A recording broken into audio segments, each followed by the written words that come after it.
ধীরে ধীরে উন্নতি হচ্ছে চট্টগ্রাম সহ পার্বত্য অঞ্চলের বন্যা পরিস্থিতি। তবে বানের পানি নামার সাথে সাথে বেরিয়ে আসছে ক্ষতচিহ্ন। বান্দরবানে বিভিন্ন আশ্রয়কেন্দ্র থেকে বাড়ি ফিরছেন মানুষ। জমে থাকা কাদা আবর্জনা সরিয়ে আবারও বাসযোগ্য করার চেষ্টা করছেন বাড়িঘর।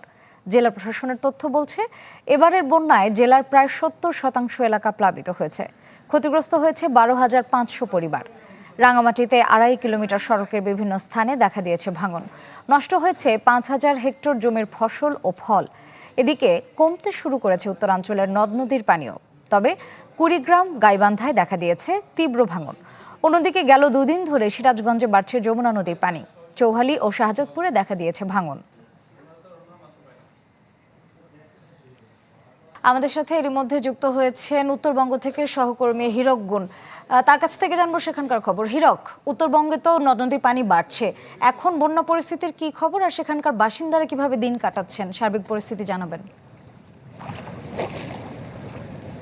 আসলে গত কয়েকদিনে যে টানা বর্ষণ এবং উজান থেকে নেমে আসা পাহাড়ি ঢলের পানিতে সিরাজগঞ্জে আবারও যমুনা নদীর পানি বৃদ্ধি শুরু হয়েছে। গত দুদিন ধরে কিন্তু যমুনা নদীর পানি বাড়ছে, তবে এখনও যমুনা নদীর পানি কিন্তু বিপদসীমার নিচ দিয়ে প্রবাহিত হচ্ছে। তবে পানি উন্নয়ন বোর্ড আমাদেরকে যেটা বলেছে যে যমুনা নদীর পানি কিন্তু আরও 2 থেকে 3 দিন কিন্তু বাড়ার একটি সম্ভাবনা রয়েছে।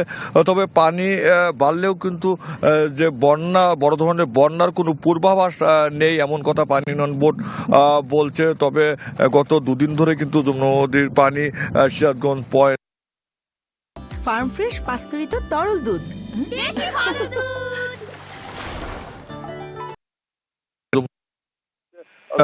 স্রোত দেখা যাচ্ছে। তবে এই পানি বাড়ার সাথে সাথে এবছর কিন্তু যমুনা নদীর যে সিরাজগঞ্জ সদর, কাজীপুর, চৌহালি এবং শাহজাদপুর এলাকায় নদী ভাঙ্গন শুরু হয়। তবে সদর এবং কাওয়াকোলা ইউনিয়নে সেখানে রোধ করেছে, তারপরেও কিন্তু চৌহালি এবং শাহজাদপুরে ভাঙন রয়েছে এবং ভাঙন কবলিতদের দাবি যে এই বাঁধগুলো আসলে শুষ্ক মৌসুমে যদি পানি উন্নয়ন বোর্ডের পক্ষ থেকে মেরামত করা হয় তাহলে বর্ষা আসলেই প্রতি বছর তাদের যে ভাঙন মুখে পড়তে হয় সেটি আসলে পড়তে হবে না। তবে পানি উন্নয়ন বোর্ড যেটি বলছে যে তাদের যে ৮০ কিলোমিটার বন্যা নিয়ন্ত্রণ বাঁধ রয়েছে সেই বাঁধগুলো বর্তমানে সুরক্ষিত রয়েছে। তবে এখনো কিন্তু পানি বাড়ছে এবং জেলা প্রশাসক গতকাল একটি বন্যা মোকাবেলার একটি জরুরি সভা করেছে এবং তিনি যেটা বলেছে তাদের বন্যা মোকাবেলায় কিন্তু তাদের প্রস্তুত রয়েছে এবং ইতিমধ্যেই কিন্তু 9টি উপজেলা যে জিআরের চাউল এবং শুকনো খাবার কিন্তু আসলে বিতরণ করা হয়েছে। তবে আজকে কিন্তু বৃষ্টিপাত না থাকলেও আকাশ মেঘলা রয়েছে, তবে পানি কিন্তু আজকেও বেড়েছে। শ্রেয়া, ধন্যবাদ হীরক। আমাদের সাথে সহকর্মী গোলাম মাওলা সিরাজ যুক্ত হয়েছেন কুড়িগ্রাম থেকে। সিরাজ, আমাদেরকে জানাবেন সেখানকার কি পরিস্থিতি। শ্রেয়া, রাত থেকেই কুড়িগ্রামের নদ নদীর পানি কমতে শুরু করে কিছুটা, তবে এখন পর্যন্ত কিন্তু ব্রহ্মপুত্রের পানি খুব ধীর গতিতে বাড়ছে।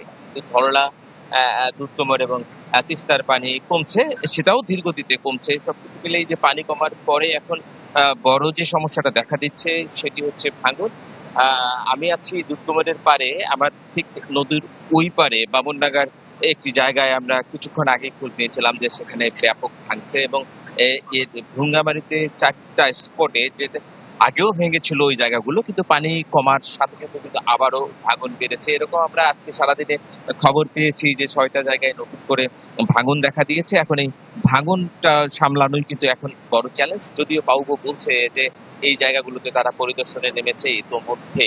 অন্যদিকে গত কয়েকদিন আগে স্বল্পমেয়াদী একটি বন্যা হয়েছিল, একেবারে নদী তীরের যে নিচু এলাকাগুলো প্লাবিত হয়েছিল, সেই নিচু এলাকার বেশ কিছু সবজি ক্ষেত, পাট ক্ষেত এবং বীজতলা, এই জায়গাগুলো কিন্তু পানির নিচে ছিল। সেখান থেকে মাত্র তারা আসলে পানি থেকে একটু বেরিয়েছে, আবারও কিন্তু সেই জায়গাগুলোতে পানি গেছে। ফলে এই বীজতলা সহ বেশ কিছু সবজি ক্ষেত, পাট ক্ষেত কিন্তু এবারে একেবারে নষ্টের সংখ্যা করা হচ্ছে। যদিও কৃষি বিভাগ বলছে যে যেহেতু পানি কমছে, দ্রুত পানি কমলে এই নষ্ট নাও হতে পারে। তবে পানি এর মধ্যে যদি আবারও বৃষ্টি হয়, আবারও যদি পানি বাড়ে, তাহলে কিন্তু একেবারে এই প্লাবিত জায়গাগুলো ক্ষতিগ্রস্ত হতে পারে। ধন্যবাদ সিরাজ। দর্শক, বন্যা পরিস্থিতির খবর জানতে আমরা যুক্ত ছিলাম সিরাজগঞ্জ, কুড়িগ্রাম এবং বান্দরবানে।